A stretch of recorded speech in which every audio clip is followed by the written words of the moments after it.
Some years ago, a friend of mine invited me to come fishing with him in a small boat off the coast of Bruny Island in Tasmania. And I thought, this is going to be great. But in fact, it wasn't great.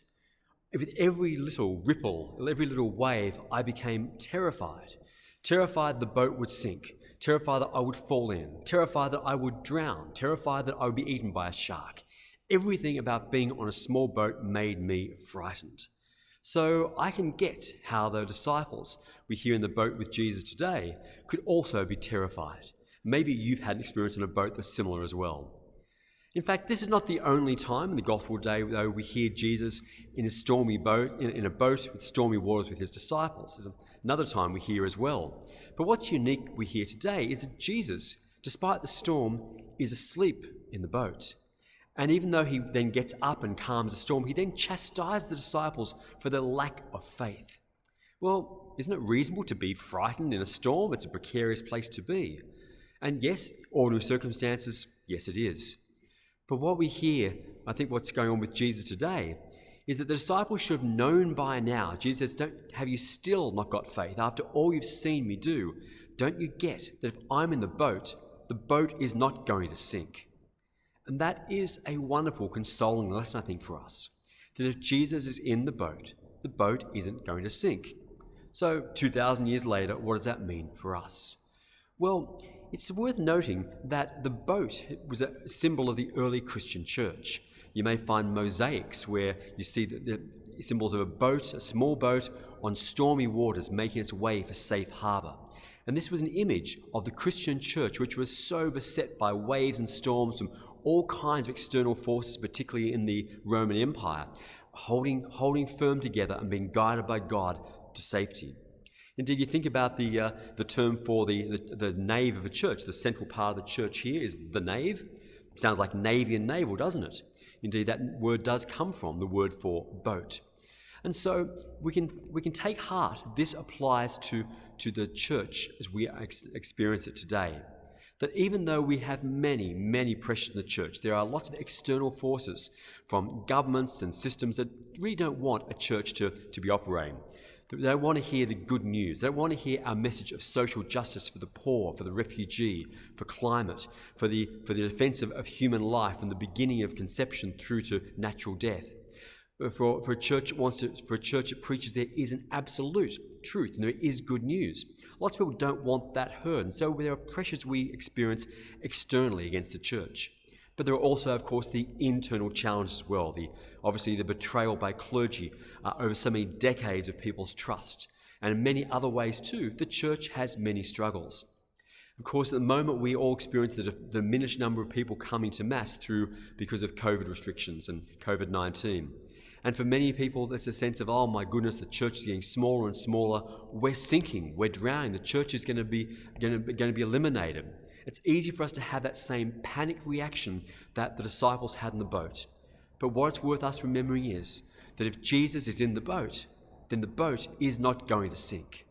And that's something we've got to take heart of, that Jesus is in our boat. Here in this church, something I've loved doing lately, I've turned the camera around a little bit, is just putting a spotlight on the Blessed Sacrament. Because when you look down if you walk past the church in Oxford Street, you can see the Blessed Sacrament, the tabernacle from the street. And I see people even just walking past and blessing themselves as they walk through, which is just so lovely that we can highlight this very literal presence of Jesus in the Blessed Sacrament in our church.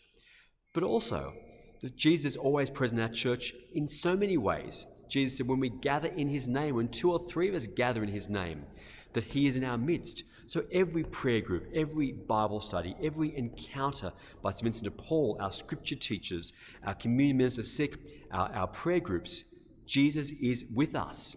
He is in our boat. So the boat, the church, the Catholic Church is not going to sink. In fact, there are many signs of life I think we should look and take heart in.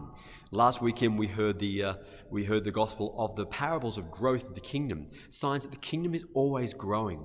God is doing new things, wonderful new things. For the last few weeks, I've met new people at Mass every weekend, people who are new to our church, who've either moved or people who are new to faith, coming forward to be part of the life of our parish. That is good news. In the last few weeks, we've had 65 new people volunteer to be part of ministries in our church. So even though we might have less people sitting in the pews, might have less passengers, we have more deckhands than ever, more people involved in the life of the parish. So the church is not going to sink. In fact, we are really building a bigger boat. We're getting more people on board than ever before. So God is doing good things. We need to take heart. But I think we might also hear this beautiful message of Jesus that he's in our boat, we're not going to sink, and apply it to our own personal lives too. For many people, the challenges of modern life can make us very fearful. There's high rates of anxiety throughout our society, in people young and old. If you're young, you might worry about friendships and studying. If you're a little older, you worry about finding a job, finding a partner. A little older again, we might worry about getting a mortgage, keeping our job. We start to worry about our own children. As we get into older age, we might worry about our physical health and then the opportunity to stay in our own home and our own medical care. Every age brings something to worry about. And these things are not trivial. But what we can take heart from is that Jesus is in the boat. Jesus is in us. So we are not going to sink. St. Paul put it beautifully when he said, "It is no longer I who lives, but Christ who lives in me." And that's really a phrase worth remembering. It is no longer I who live, it is Christ who lives in me. Because Jesus does live in me. Jesus does live in you. From the moment of baptism, your spiritual life began. St. Paul also said, "May your hidden self, mean your spirit, grow strong so Christ may dwell in your heart through faith." And for me, that's a beautiful way of describing baptism, that Christ begins to dwell in our heart through faith. So Jesus is with us. He is in us. He is in our boat. So we are not going to sink. No matter which of our worst fears may come true, we will not be diminished as people. We will not be diminished in our esteem, in our dignity, our sense of who we are. Because who we are is from God and belongs to God. We will be okay no matter what comes. This is also true of us as a church. That we as a church community, we can hold on to one another and gather around Jesus in the Eucharist and in every other way that Jesus is present to us, so that with the boat, Jesus is with us and our boat will not sink.